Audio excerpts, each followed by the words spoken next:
목사님이 봉독하신 사도행전 20장 19절에서 24절의 말씀을 가지고 나의 달려갈 길이란 제목으로 은혜를 나누도록 하겠습니다. 여러분, 우리가 인생을 살면서 달려갈 길이 있다는 건 너무 감사한 일입니다. 달려갈 길이란 인생의 목적과 목표를 말합니다. 그 달려갈 길이 우리에게 희망을 주고 삶의 활력을 준다면 얼마나 좋을까요? 여러분, 우리 달려갈 길이 우리에게 살맛을 나게 해주십니다. 달려간다는 것은 뜨거움과 열정을 의미한다고 볼 수 있습니다. 인생에 뜨거움과 열정이 있다는 것은 마음속에 기대감, 희망과 소망, 그리움, 마음의 소원일 것입니다. 그래서 우리에게 필요한 것은 달려갈 길입니다. 너에게 묻는다라는 안도연 시인의 시가 있어요. 연탄재 함부로 발로 차지 마라. 너는 누구에게 한 번이라도 뜨거운 사람이었느냐? 이 시는 이 시를 읽는 독자에게 당신은 누군가에게 뜨거운 사람이었는가? 이런 질문을 던집니다. 그러면서 현재의 당신의 삶에 대해서 돌이켜보라, 이런 말을 합니다. 그러면서 연탄재를 함부로 발로 차지 말라는 말을 건넵니다. 여기서 연탄재는 너와 대비되는 말로서 이웃과 타인을 위해 희생하는 삶을 살아가는 이타적인 사람을 말합니다. 다른 사람을 사랑하는 그러한 사랑을 말하는 거예요. 그리고 마지막엔 이렇게 말합니다. 너는 누구에게 한 번이라도 뜨거운 사람이었느냐 말을 합니다. 연탄은 자신을 태워서 누군가를 따뜻하게 하는 사람을 말합니다. 연탄재처럼 한 번이라도 누군가에게 따뜻한 사람이었는가. 오늘 본문에 나오는 바울 사도는 연탄재와 같은 사람이었습니다. 전도자요, 사도요, 그렇게 세움받은 바울은 자기 사명을 이루기에 앞서 먼저 바울의 마음이 영혼에 대한 사랑으로 가득 차고 타인에 대해 베풀고 배려하는 마음이 가득할 때 그의 마음이 연탄재 같은 마음이지 않을까 생각이 됩니다.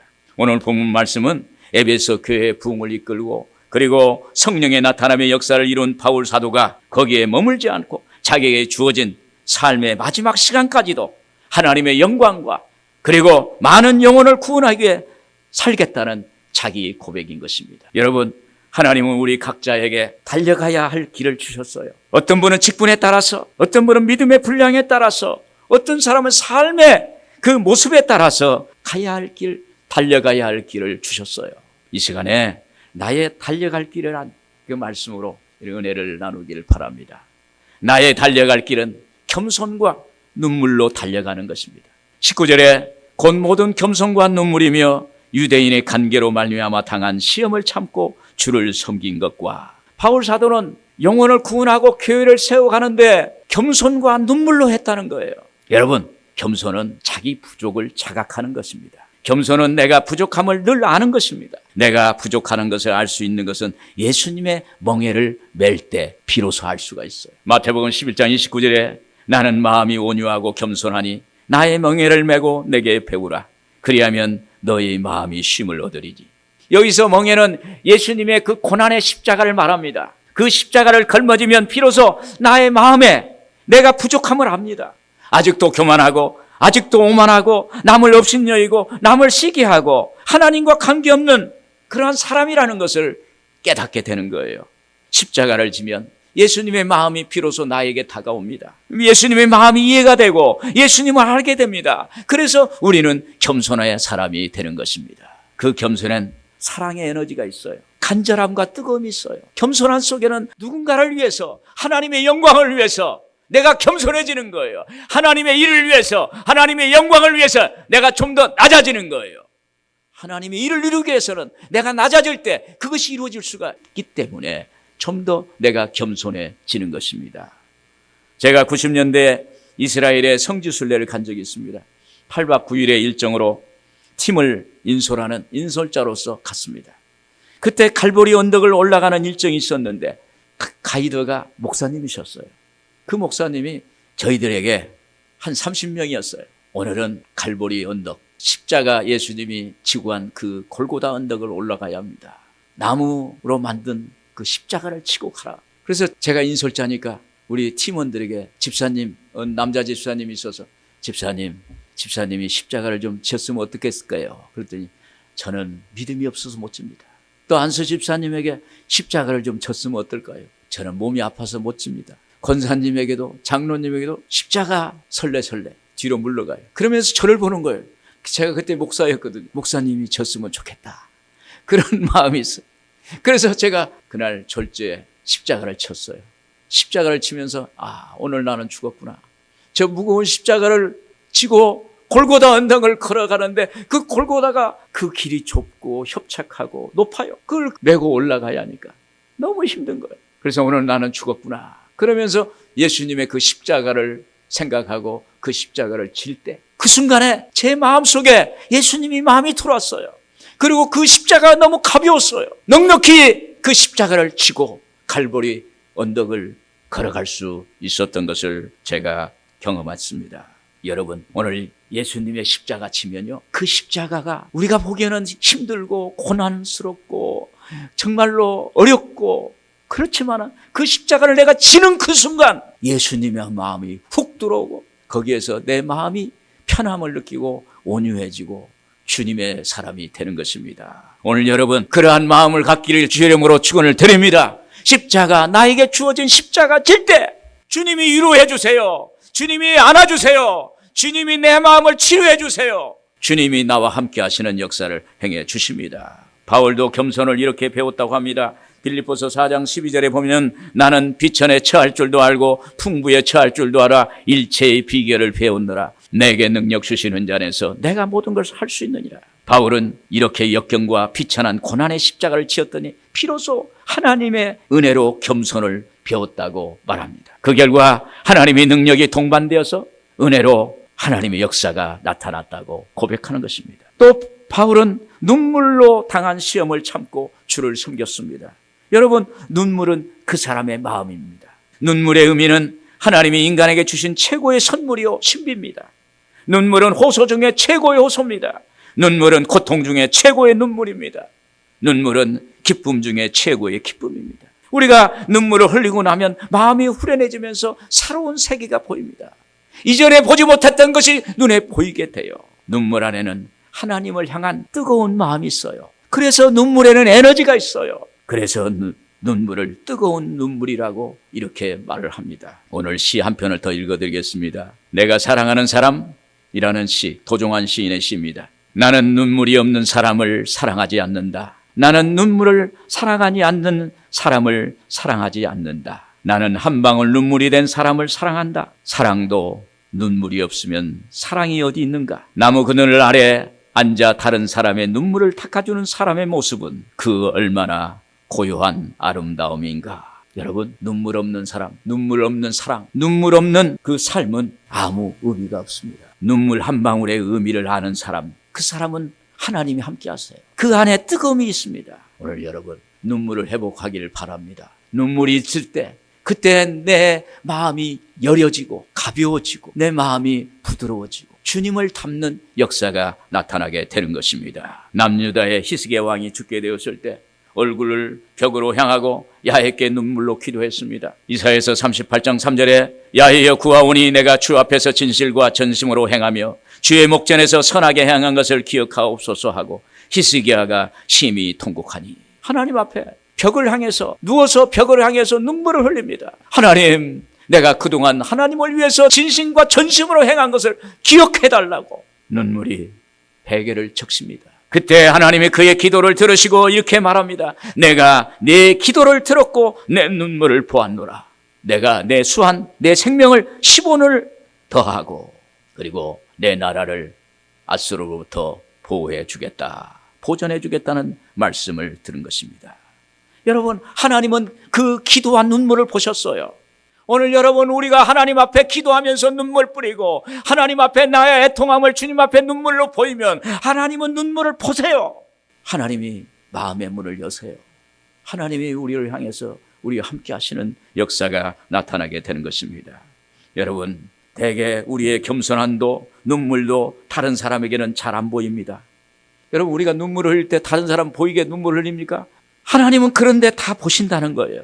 다윗은 이런 고백을 합니다. 시편 56편 8절에 나의 유리함을 주께서 계수하셨사오니 나의 눈물을 주의 병에 담으소서. 다윗은 자기 눈물을 그 한 방울 한 방울을 하나님이 계수하신다는 거예요. 숫자로 채우신다. 내 눈물을 주의 병에 담으소서. 저도 예전에 저 용인 가가지고 죽전 쪽에 교회를 개척을 해서 3층짜리를 지었어요. 그때 너무 고난스러웠어. 하나님 앞에 눈물을 흘렸어요. 그 다윗의 시편에 이 기도문을 읽고 주여 저의 눈물을 주의 병에 담으소서. 할렐루야. 많이 흘렸어요. 흘렸는데 그 병에다가 담아도 안 채워지더라고. 할렐루야. 참 하나님 앞에 눈물 우리 주님은 보시는 것입니다. 여러분, 하나님은 겸손과 눈물의 사람을 좋아하십니다. 왜냐하면 그것이 주님의 성품이기 때문입니다. 그 안에 하나님을 향한 뜨거운 마음이 있기 때문입니다. 겸손과 눈물 안에는 간절한 마음이 있기 때문입니다. 여러분, 저도 마음이 의지할 때가 없을 때가 있어요. 그래서 아무도 모르는 그곳에서 눈물을 흘릴 때 있고, 어쩔 때는 잠잘 때도 눈물이 흘릴 때도 있어요. 여러분도 아마 그럴 것입니다. 이것은 주님을 향한 눈물이에요. 내가 원통해서, 내가 그 사람에게 뭘 당해가지고 막 원한이 맺혀서 그런 눈물이 아닙니다. 하나님을 향한 눈물이에요. 하나님께. 여러분, 중요한 것은 사람 앞에서가 아니라 하나님 앞에 겸손과 눈물을 보여야 되는 거예요. 사람에게 보이는 게 아니에요. 하나님 앞에 겸손과 눈물로 나아가면 하나님이 함께 하세요. 하나님의 기적을 행하세요. 하나님이 응답해 주세요. 하나님의 치료해 주세요. 하나님이 놀라운 역사를 행해 주시는 것입니다. 오늘 여러분들에게 하나님의 겸손과 눈물이 있기를 주의 이름으로 축원을 드립니다. 나의 달려갈 길은 어떻게 가는 걸까요? 성령에 매여 가는 것입니다. 22절에 보라 이제 나는 성령에 매여 예루살렘으로 가는데 거기서 무슨 일을 당하는지 알지 못하노라. 바울이 성령에 매여 예루살렘을 간다는 것은 성령의 인도를 받아서 간다는 것입니다. 바울은 젊을 때 다메섹에서 부활의 주님을 만났고 아나니아로부터 안수기도 받아서 성령 충만을 받았습니다. 그 후에 에베소 교회를 방문했을 때 에베소 교인들에게 이렇게 질문합니다. 너희가 믿을 때 성령을 받았느냐? 너희가 믿을 때 성령을 받았느냐? 그때 그들은 대답합니다. 우리는 성령도 듣지도 못하고 성령을 받은 적도 없다고 그렇게 말합니다. 바울은 그들에게 안수하며 거기에 성령 받는 사람이 12사람이 되었다 그랬습니다. 그리고 나서 바울은 2년 반 동안 두란노 서원에서 말씀을 가르칩니다. 그때 거기에 모인 유대인이나 헬라인이 모두 하나님 말씀을 들리는 역사가 나타났고 동시에 주의 손이 바울의 손으로 병든 자에게 안수하면 병이 낫고, 그리고 바울의 그림자라도 덮이면 귀신이 떠나고 병이 낫고 문제 해결되는 놀라운 역사가 나타나게 된 것입니다. 여러분, 그때 두란노 서원의 현장에 있던 바울뿐만 아니라 거기에 모인 모든 사람들에게 성령이 함께했어요. 이들도 성령에 매여 2년 반 동안 두란노 서원에 나와서 말씀을 배웠습니다. 그리고 기도했습니다. 찬양을 했을 것입니다. 그 예배를 드렸을 것입니다. 그러므로 말씀을 전하는 바울이나 듣는 에베소 교인들이 모두 성령에 잡힌 거예요. 성령에 매인 것입니다. 여러분이 교회에 나오셔서 예배드리고 찬양 기도하는 것은 이건 내 마음으로 된 것이 아닙니다. 성령의 인도하세요. 할렐루야. 성령의 강력한 인도를 통해서 주님 앞에 나와서 예배를 드리고 찬양을 하고 하나님께 기도를 드리는 것입니다. 이것이 바로 성령에 매였다고 표현하는 거예요. 저는 청년 시절에 다니던 교회 담임 목사님이 부흥사였어요. 우리나라의 아주 유명한 부흥사였어요. 그 담임 목사님이 인도하는 부흥회는 다 쫓아다녔어요. 그 목사님은 저를 잘 몰라요.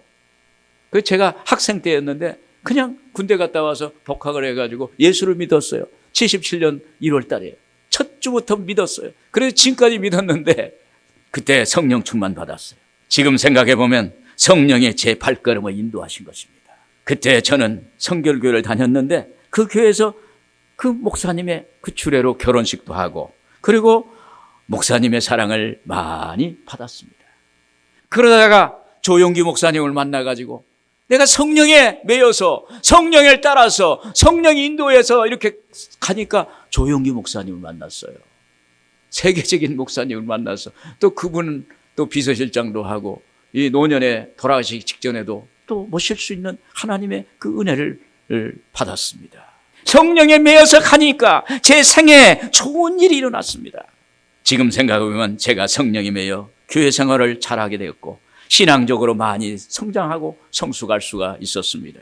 그러다 보니 회사 일도 잘 되고 진급도 잘 되고 결혼도 잘하고 모든 것이 잘 되었어요. 할렐루야.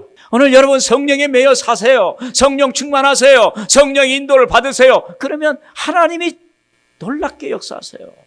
여러분, 성령이 여러분 안에서 역사해 주시고 여러분에게 응답 주시고 축복해 주시고 하나님의 기적을 주실 줄로 믿습니다.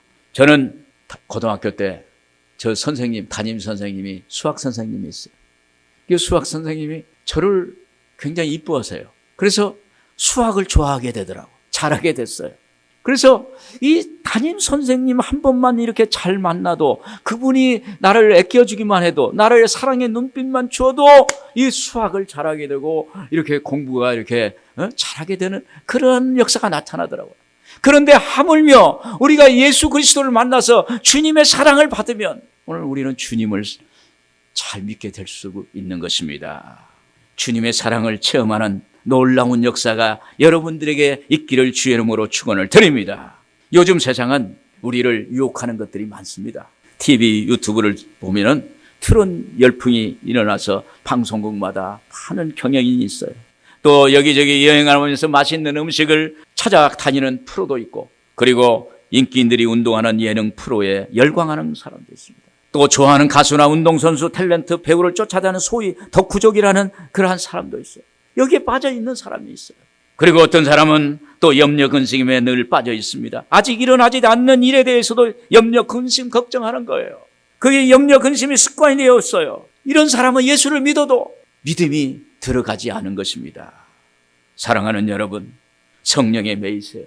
성령 충만을 받으십시오. 성령 충만하면 구원의 확신을 얻습니다. 예수님이 나를 사랑한다는 걸 알게 돼요. 깨달음이 와요. 내 마음의 감정선을 건드려 주십니다. 그래서 하나님께서 나에게 눈물을 주시고 겸손한 마음을 주시고 예수의 마음을 주셔서 세상을 이기고 세상 속에서 빛과 소금, 세상에 하나님의 일을 감당할 수 있는 나의 삶을 통해서 삶의 영역에서 예수가 드러나는 그런 역사가 나타나게 되는 것입니다. 오늘 여러분 달려갈 길을 다 가는 여러분, 성령에 매여서 달려가는 여러분들 되기를 바랍니다. 끝으로 나의 달려갈 길에 생명을 거는 것입니다. 24절에 내가 달려갈 길과 주 예수께 받은 사명 곧 하나님의 은혜의 복음을 증언하는 일을 마치려 하면은 나의 생명조차 조금도 귀한 것으로 여기지 아니하노라. 여러분, 달려갈 길은 우리의 목적과 목표입니다. 내 삶의 고린지점입니다. 그래서 이 달려갈 길은 내 삶의 의미요, 내가 존재하는 이유가 되는 거예요. 나의 존재의 가치가 되는 거예요. 그래서 우리는 그것을 향해 달려가는 것입니다. 목적과 목표에 대한 간절한 소원과 그리고 이루고자 하는 뜨거운 마음을 말하는 것입니다. 여러분, 구약시대에 엘리야 때 이스라엘에 3년 반 동안 비가 내리지 않았습니다. 기근이 왔고 가뭄이 왔고 그리고 많은 사람들이 죽어가고 있었습니다. 그때 엘리야가 갈멜산에 올라가서 하나님 앞에 바알과 아세라 신을 섬기는 그 사람들과 자기가 섬기는 야훼 하나님을 향해서 불로응답해달라고 하나님께 기도했습니다. 그때 하나님께서 바알과 아세라가 아무리 그 선지자들이 부르짖고 부르짖어도 불이 내리지 않았습니다. 그러나 엘리야가 갈멜산에 올라가서 불로응답하옵소서, 불로응답하옵소서 그러면서 부르짖고 부르짖을 때 하늘에서 불이 떨어져서 갈멜산의 제단을 다 태우는 놀라운 역사가 나타났습니다. 그 제단에서, 그 갈멜산에서 하나님께 다시 기도합니다. 하나님, 이전에 불로응답하신 하나님, 이전에도 응답하신 하나님, 그 하나님을 향해서 하나님 비를 내려 주옵소서, 비를 내려달라고 간절히 하나님께 기도합니다. 그때 갈멜산 산 위에 손바닥만한 구름이 생겼어요. 사환 게하시에게 또 물어봅니다. 구름이 어떻게 되느냐? 예, 구름이 점점 커져갑니다. 그리고 또 엘리야가 계속 하나님께 기도합니다. 하나님, 비를 내려주시옵소서. 그때 구름이 완전히 시커멓게 하늘을 덮더니 비가 거기서 장대비가 쏟아져 내리는 놀라운 역사가 나타나게 되는 것입니다. 그리고 아합왕이 마차를 타고 이스라엘로 가는데 엘리야가 아합왕의 마차에 앞서 허리를 동이고 달려가면서 왕이여 비가 내려오니 빨리 가소서. 이 모습은 하나님이 우리에게 자기의 일에 생명을 걸면 하나님이 일하신다는 것을 보여주신 거예요. 할렐루야. 여러분, 금식해서 자기 무릎에 자기 머리를 넣고 기도할 정도로 간절히 기도했던 엘리야입니다.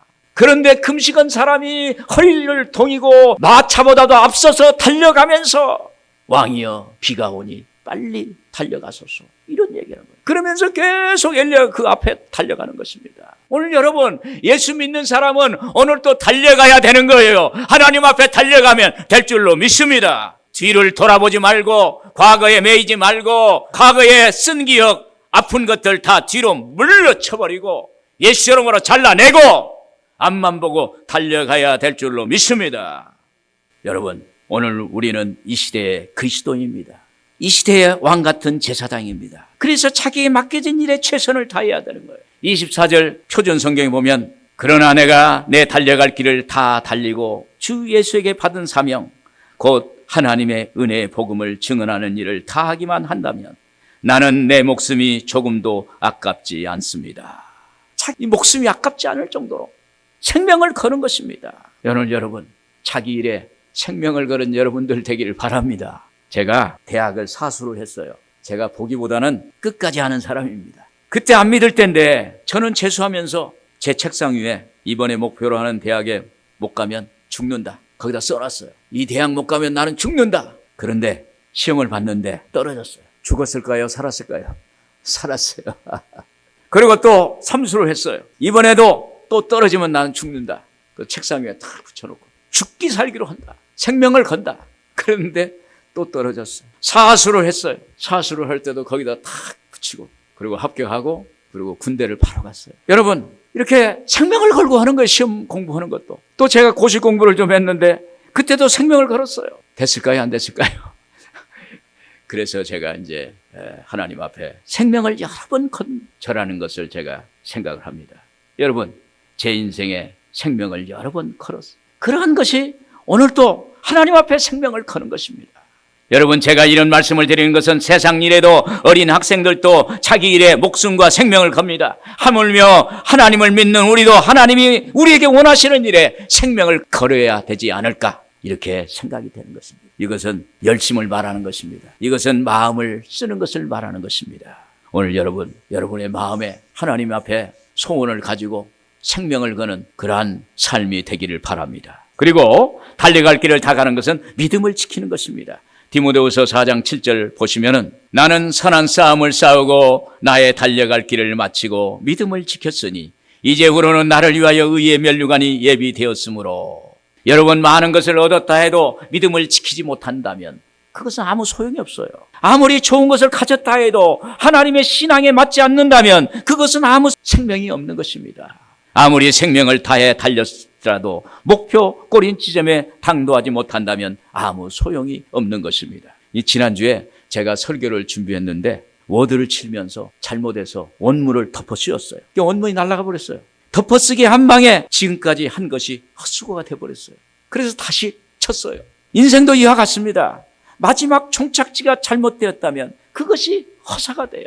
헛수고를 합니다. 열심히 했지만 열매가 없는 것입니다. 여러분, 지금 여러분은 어디로 가십니까? 우리는 무언가 열심히 합니다. 직장 생활을 열심히 하고 사업도 열심히 하고 자녀도 열심히 잘 양육합니다. 그런데 그것이 하나님과 관계가 없다면 그것은 아무 소용이 없는 것입니다. 오늘 여러분, 우리는 그 종착지를 향해서 나의 모든 것을 한번 배팅하는 것입니다. 어느 기독인으로서 대기업의 회장님이 계셨어요. 이분이 자기가 은퇴한 후에 하나님께 크게 헌신하겠다고 약속을 했어요. 그래서 이분이 이제 은퇴할 때가 됐습니다.